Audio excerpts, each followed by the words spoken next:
यह वीडियो केवल शैक्षिक और धार्मिक जानकारी के उद्देश्य से बनाया गया है। इसमें बताई गई कथाएं, मान्यताएं और रहस्य विभिन्न पुराणों, ग्रंथों और स्थानीय मान्यताओं पर आधारित है। दर्शकों से निवेदन है कि इसे आस्था और जानकारी के रूप में देखें। हमारा उद्देश्य किसी की धार्मिक भावना को ठेस पहुंचाना नहीं है। नमस्कार दोस्तों, आज हम चलेंगे एक ऐसे पवित्र द्वीप पर जो नर्मदा नदी के हृदय में बसा है और जिसका आकार ही जैसा माना जाता है। हाँ, मैं बात कर रहा हूँ ओंकारेश्वर ज्योतिर्लिंग की। यहाँ की कहानियाँ, इतिहास और वो रहस्य जिनके बारे में शायद तुमने सुना न हो, सब मैं आज सरल भाषा में बताने वाला हूँ। तो शुरू करते हैं।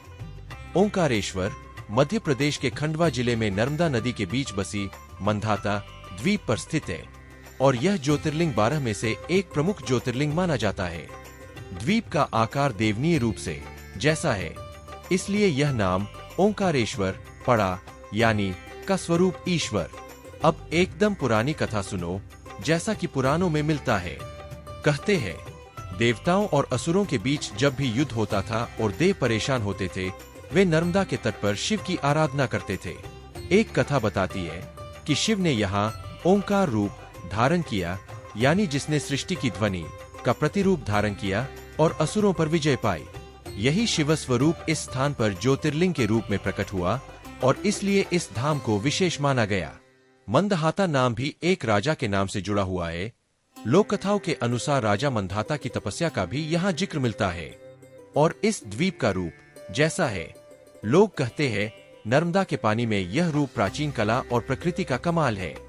इसलिए भक्त मानते हैं कि इस द्वीप पर प्रत्येक कदम पर दिव्यता बसी है। इतिहास में ओंकारेश्वर का जिक्र अनेक राजाओं के कालखंडों में मिलता है। यहाँ के मंदिर और भग्नावशेष बताते हैं कि यह स्थान बहुत पुराना है। परंपरागत शिलालेखों और स्थानीय इतिहास के अनुसार यह स्थल स्कंद पुराण, शिव पुराण आदि में दर्ज है और बाद में विभिन्न शासकों ने यहाँ मंदिरों का संवर्धन किया। मंदिर परिसर में कई कालों की नक्काशियां और शिलालेख मिलते हैं जो इस धाम की पुरातनता को दर्शाते हैं। ओंकारेश्वर का प्रमुख मंदिर दो हिस्सों में देखो। एक तो मुख्य ओंकारेश्वर मंदिर जो द्वीप के उत्तरी भाग पर है और दूसरी तरफ ममलेश्वर या अमलेश्वर मंदिर दक्षिण किनारे पर स्थित है। दोनों का महत्व लगभग बराबर माना जाता है। मंदिरों की बनावट में मध्यकालीन और स्थानीय कला का मिश्रण मिलता है। गोपुरम, मंडप और गर्भगृह, हर जगह मंदिर शिल्प की खूबसूरती नजर आती है। ओंकारेश्वर से जुड़ी कुछ कहानियां सीधी सी और कुछ आश्चर्यजनक है। कुछ भक्त बताते हैं कि रात के समय जब सब शांत होता है, मंदिर के पास अद्भुत शांति और ऊर्जा महसूस होती है। कुछ लोग कहते हैं कि कभी कभी वहां ऐसा लगता है मानो कोई दिव्य स्वर सुनाई दे। एक लोक श्रुति यह भी है कि जब भक्त सच्चे निवेदन से पूजा करते हैं तो उनके सपनों में शिव का आशीर्वाद आता है।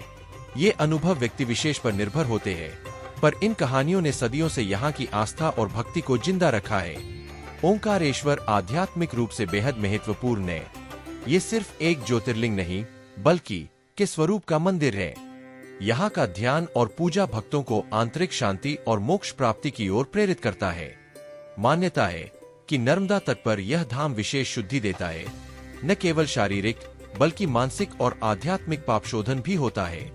इसलिए तीर्थयात्रियों की धारा यहाँ कभी नहीं थमती। यहाँ के मुख्य उत्सवों में महाशिवरात्रि, श्रावण मास के सोमव्रत और नवमी पर्व प्रमुख है। इन दिनों मंदिर में विशेष आरती, रात्रिभजन और हवन होते हैं और भक्त दूर दूर से जमा होते हैं। विशेष ध्यान देने वाली बात, नर्मदा आरती और नदी पूजन का यहाँ बहुत महत्व है। लोग नदी के तट पर स्नान कर पवित्रता प्राप्त करते हैं और फिर मंदिर जाकर दर्शन कर लौटते हैं। अगर तुम ओंकारेश्वर जाना चाहते हो तो सुन लेना आसान रास्ता। हवाई मार्ग, नजदीकी बड़ा एयरपोर्ट इंदौर देवी अहिल्याबाई होलकर इंटरनेशनल है, लगभग 77 किलोमीटर दूर। यहाँ से टैक्सी या बस से ओंकारेश्वर पहुँचा जा सकता है। रेल मार्ग, निकटतम छोटी रेलवे स्टेशनों में मोरटक्का बटा ओंकारेश्वर रोड लगभग 12 किलोमीटर की दूरी पर है। बड़ा जंक्शन खंडवा लगभग 72 किलोमीटर दूर है और इंदौर भी लगभग 77 किलोमीटर का प्रमुख हब है। वहां से सड़क द्वारा यातायात नियमित मिलता है। सड़क मार्ग, इंदौर, उज्जैन और खंडवा से नियमित बसें और टैक्सी सेवा उपलब्ध है। ड्राइव लगभग 2 घंटे के आसपास आता है इंदौर से। दर्शन के समय कुछ बातों का ध्यान रखें। 1. मंदिर में प्रवेश से पहले जूतों को बाहर ही उतारना होता है। 2. पारंपरिक रूप से पहले नर्मदा में स्नान कर भक्त पवित्र होकर मंदिर के पवित्र स्थान पर आते हैं। 3. गर्भगृह में फोटो वीडियो सामान्यतः वर्जित होते हैं। पूजा नियमों का सम्मान करें। 4. अभिषेक के लिए जल, दूध, बेलपत्र और धूप का प्रयोग होता है। ये परंपरागत आराधना विधियां हैं। कई भक्त बताते हैं कि ओंकारेश्वर की यात्रा के बाद उनका मन हल्का हो जाता है। कुछ लोगों ने सपनों में दर्शन, कुछ ने अपने संकटों का समाधान बताया। ये सब अनुभव व्यक्तिगत होते हैं, पर इनसे एक बात जरूर साफ है, यहाँ की आस्था गहरी और मन छूने वाली है। दोस्तों, ओंकारेश्वर सिर्फ एक स्थान नहीं, यह की ध्वनि का प्रतिरूप है, नर्मदा की पावनता का घर है और शिव भक्ति का अनमोल केंद्र है। अगर आप कभी जिंदगी में शांति या आध्यात्मिक अनुभव लेना चाहो, तो ओंकारेश्वर की यात्रा को अपनी सूची में जरूर डालो। अगर वीडियो पसंद आया हो तो लाइक और सब्सक्राइब कर देना और नीचे बताना कि किस किस्सा ने ज्यादा छुआ। हर हर महादेव।